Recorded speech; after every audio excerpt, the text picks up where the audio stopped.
so tough.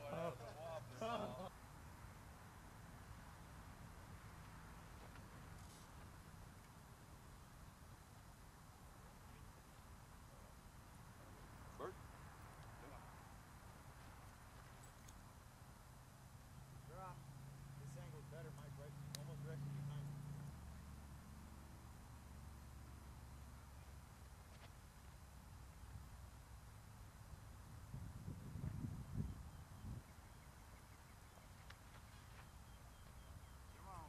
Come on. Get in, look. Oh!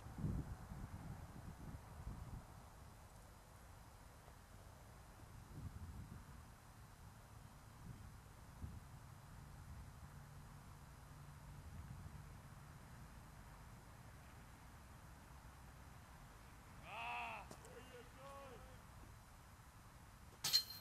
Oh, Blue. Oh.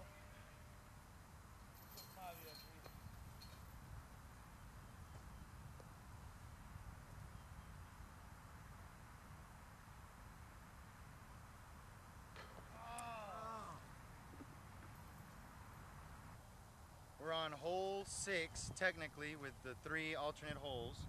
I'm sitting at even. Chip is at 2 down. 3 down. Blue's at 2 down. 1 up. And he's at 1 up. Still me, blue bird. Oh, blue bogey. That's right.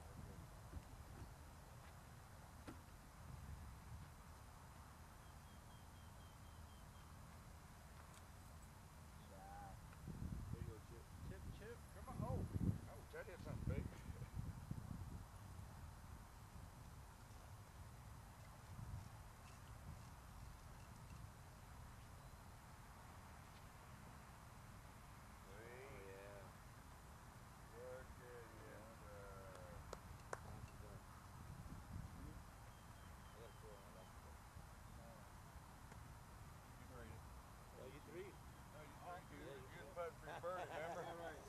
You hit stroking himself. You hit the change. Are you back now?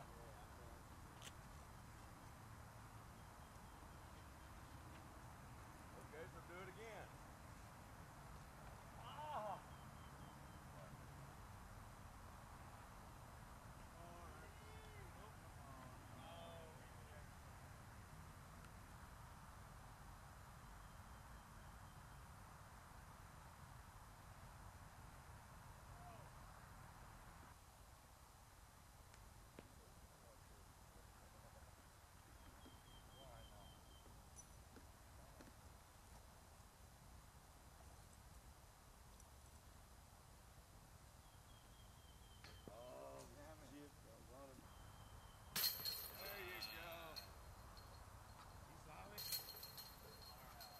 Good.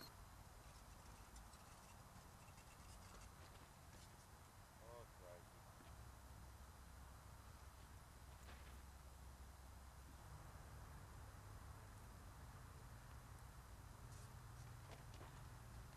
Get up, slide back.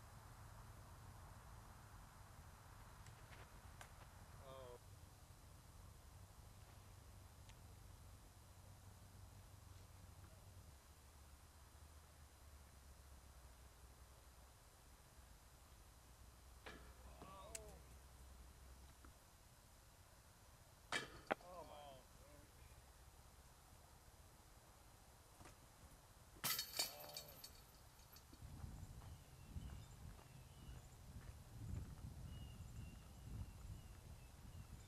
Chip, what do you enjoy most about disc golf? Probably the camaraderie. All the different kinds of people you play with. Lawyers, firemen, homeless, all sorts. Do that. Blue, what about yourself, man? What appeals to you about this game? Well, it's the same thing with Chip, but also do it for exercise, and I play tournaments and see how I, fare against other competition around the state and stuff. So, actually, man, just a real good game, and I love it. Ain't nothing else like it. Nice. What about yourself, my friend?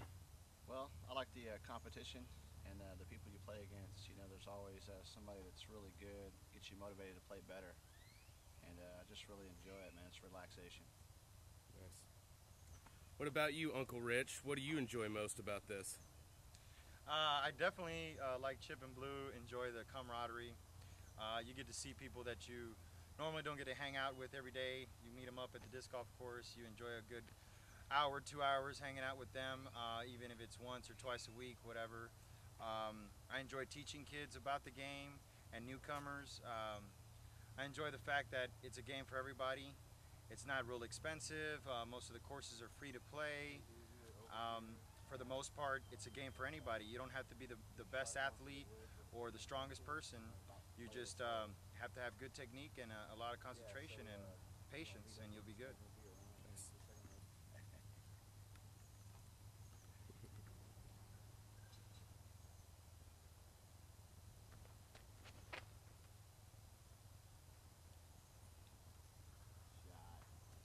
Oh, almost got an ace.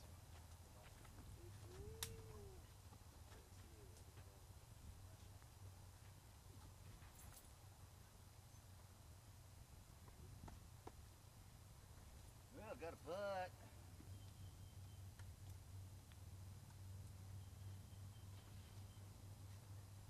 Get up, Blue. Not bad. Skip right there. Skip right there.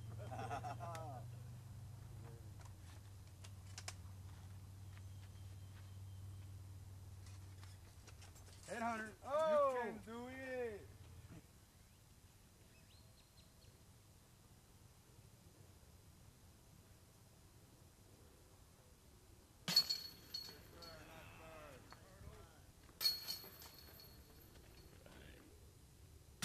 Oh, that was off. Oh, looky there. That's what.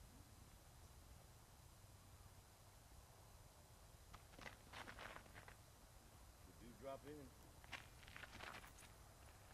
There's the dewdrop in. Oh, come back, Daddy. Oh, run, baby, run.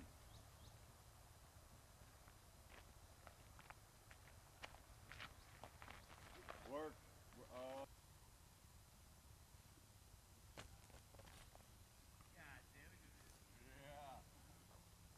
You put that there, Chip?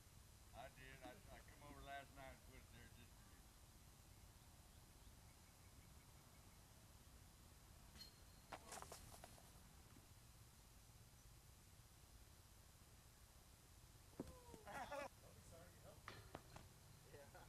Thank you, man.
go catch him.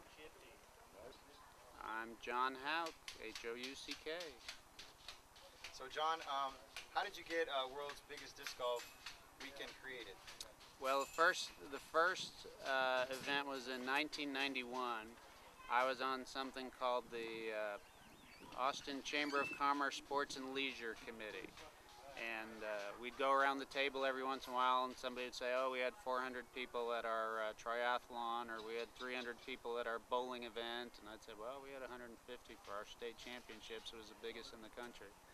So we decided we need to do something big, get everybody who played disc golf to come out and play all at the same time, get some more publicity for the sport. So in 91 we had, I think it was 352 people here at Zilker Park all on one day. And it went so well that we turned it into a worldwide event, and in its heyday it was in 200 cities and 18,000 players, and still hanging in there today. Now we're gearing it a little more to a charity event, so we're trying to help the Disc Golf Foundation and the Council on At-Risk Youth. And so how long has, did you say the event has been going on? 91 was the first year, just in Austin. In 92 it became worldwide. Okay. And you also have a line of discs, and that is Millennium Disc Golf? That is correct. And what is your motto behind your disc? Play smart, keep it simple. We don't, little known secret in disc golf, although it's nice to sell thousands of discs. You can actually do well with just a small number of discs that are predictable.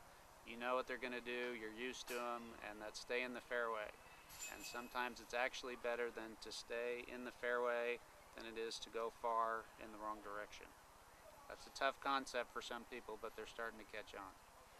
And also you design courses, is that correct? How many courses have you designed, and where? I am pushing 80 courses now.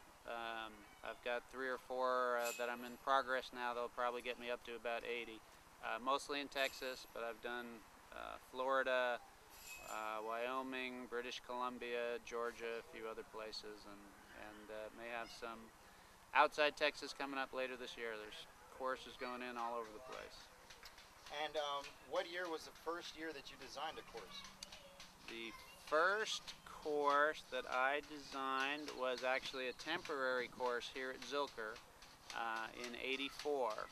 It was part of the Texas State Overall Championships, which was freestyle, distance, dogs, golf, everything. And we had tournaments here with just temporary baskets for 3 years until '87, when the Parks Department finally said we could put in a permanent course here at Zilker. So this was the first course I designed, period, and the first permanent course. Now, what was the actual first course in Austin? The first course in Austin was Bartholomew Park. That was late '82, early '83. It was actually the Lone Star Frisbee Club raised the money and put in the first 9 holes. And that's what got things started. And what was the second course after that?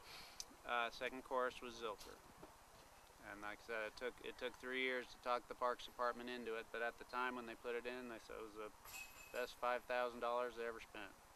People started using this part of the park that, you know, hadn't really been used before, and there was just tons of people out here, so they were very happy. And who designed Peace Park? Were you a part of Peace Park? The original Peace Park was actually done by a guy named Kevin Roberts. He was a brand new player. He actually, I think, won the Novice division at a tournament I ran at Bartholomew. And he got so hooked that he went and started a petition, got all the people in the neighborhood to sign the petition, and convinced the city to put the course in at Pease. And part of the motivation was there were some undesirable activities going on in the park, so we helped move them elsewhere, apparently. So the city was pretty happy with that course too. And since then, is that Dave Moody that has helped in continue designing that course? There's been a few people who have had a hand in that. I think Kevin redesigned it a little bit at one point. I think Ken Hamilton did some. Dave Moody certainly did some. Mike Oles has recently been involved, so there's been a lot of hands in that one over the years. Well, thanks a lot, John. Let me ask John one more question, since he is, a disc legend here. What appeals to you the most to have devoted this much time, energy, and passion to disc golf? Well, I think Why? in the beginning, I mean, I was just hooked myself. I loved to play so much, and back when I started playing, everybody who played frisbee pretty much did everything. Everybody did freestyle, everybody did ultimate, everybody did disc golf, and for that matter, we pretty much used the same discs for every event, and gradually. Disc golf in particular started to specialize, but it was just so much fun for me. I wanted other people to be able to enjoy it too, and that's in particular what World's Biggest is about, because it's not just for people who play to come out and play again and try to get everybody together, but we really want them to bring people who haven't played before and get them out here and use this weekend as a time to get other people turned on to it. So that's a big part of it. I think it's like anything else in life. It ultimately comes down to, can you do something that makes people's lives a little better, the friendships that you make, that's really what it comes down to. Thank you, John. We appreciate you, man. You bet. All right, let me go. All right, bud. What's your name, and how did you get associated with this number? All right, my name's Solo Castrita. I'm the owner of Disc Golf Empire, and what we do is we promote disc golf by broadcasting disc golf games of local players and then broadcast them on our website, so people can video the games and learn to watch the local players play. Why do you think it's important to document these things and give them to people to learn from? Well, I document it because what it does, it inspires other people to come out and play. That's the whole reason behind it too. Is that I think the more people, when they see their friends playing on the website, and everybody's watching it and they're becoming popular, because the people that are on there now are just local players, and they're telling me now they go around different parks and people say, hey, they'll call them by their name, say, hey, I saw you on the Fantastic Four Disc Golf Empire, so they're like little celebrities in a way. But what it's doing, it's just inspiring people to come out and want to play when they see their buddies out here doing it. Because when you say disc golf, all they know is driving by, seeing people carrying a bag, and they really don't know what it's all about until they actually see the disc golf game. And I'm making it free, for people just to go on the website discgolfempire.com, and they can view these games. So it's been a pretty considerable investment on your part, and it's done for the love of the game, obviously. How did you first decide that you were going to take that next step financially to purchase a .com and to get the camera and spend the time editing and uploading and compressing? Good question. Well, I've always been into like video production, and what happened was I videoed myself, me and a couple of buddies out here doing it, and after watching the video of myself, and I really liked watching it, and then when I went to the internet to watch people play, there was really nothing to watch. There was Disc Golf TV, and they're limited too, but these are like big time players, and I was trying to promote the local players. But I think it's after I watched myself play, after the first time I recorded, everybody liked it, and I just decided that somebody needs to step up and put disc golf on the internet more, more disc golf. Because right now what we're trying to do is we're going to try to get a access disc golf show, and try to promote it that way too. And we're going to promote the local players, in the local course, the Central Texas area. That's my objective right now, is to do that. And also we record like local tournaments too, like the Red Rock, Huck Fest, Blue Skies. We record all those and put them up on the website to view for free. Obviously you're a fan of disc golf, but what appeals to you, if you had to sum it up, what appeals to you the most about this sport? The enjoyment, the fun, being out here with my buddies, walking, exercising in beautiful parks, my friends, and that's the part I like about it, just being out walking in the trails with friends and just having a good time, What's the biggest tip you can give to a novice player? Oh, the biggest tip to a novice player, I would say, well, for me was get 2 or 3 main discs, you know, a driver and a putter and a good mid-range, and just stick to those discs, you know, and don't try this, try that, and then just be all over the map, you know. My advice would be is just to stick with your discs, man. Get 2 or 3 discs that you like and just stick to them, you know. And enjoy it. Have a good time. Don't get frustrated, because once you get frustrated, then you can't focus. It's all about focusing, you know. Just come out and have a good time. Frustration defeats the purpose. Oh yeah, big time. You're here to release that frustration. Huh? Yeah. Well, man, if you had to say there's your favorite park to play here in Central Texas, what would you say it was? Oh, my favorite park? I think I like playing Wimberley's, the meadow in Wimberley, John Hoke's. It's a beautiful course. It's peace and quiet. It's beautiful. Spring. It's just real nice and calm. I like that one. It's my favorite. Excellent. Well, we appreciate you, Solo. All right, thank you. Can I delay? 1, 2, 3.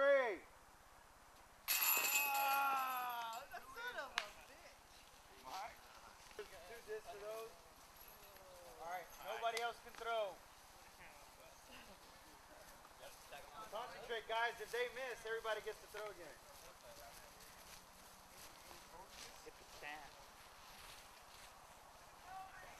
If these 2 guys miss, everybody gets to throw again.